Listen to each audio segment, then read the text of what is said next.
ఏకీభవించడం కావాలి, ఏకీభవించడం కావాలి, సంఘముగా ఏకీభవించడం కావాలి, కుటుంబముగా ఏకీభవించడం కావాలి.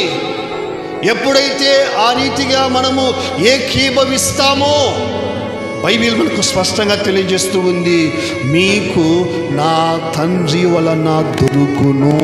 హల్లెలూయా. ఏకీభవించి దేవుణ్ణి అడిగినట్లయితే, ఏకీభవించి దేవుణ్ణి వేడుకున్నట్లయితే, ఏకీభవించి దేవుణ్ణి మొరపెట్టినట్లయితే, ఏకీభవించి దేవుని పాద సన్నిధిలో కన్నీళ్లు కార్చినట్లయితే,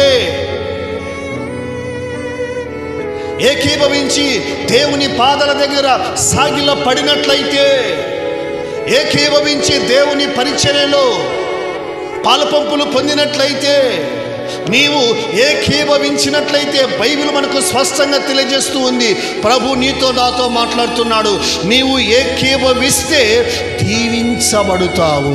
హల్లెలూయా. దీవించబడుతావు. ఏకీభవించాలి, ఏకీభవించడము నేర్చుకోవాలి.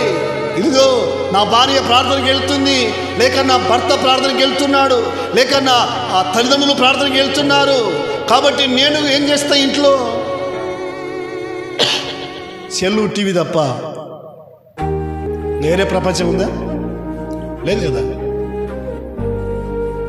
ఏకీభవించినట్లయితే గిన దేవుని బిడ్డలారా, ఎలా అనగా ఇద్దరు ముగ్గురు నా నామమును ఎక్కడ కూడి ఉందురో అక్కడ నేను వారి మధ్యన ఉందునని వారితో చెప్పాను. హల్లెలూయా.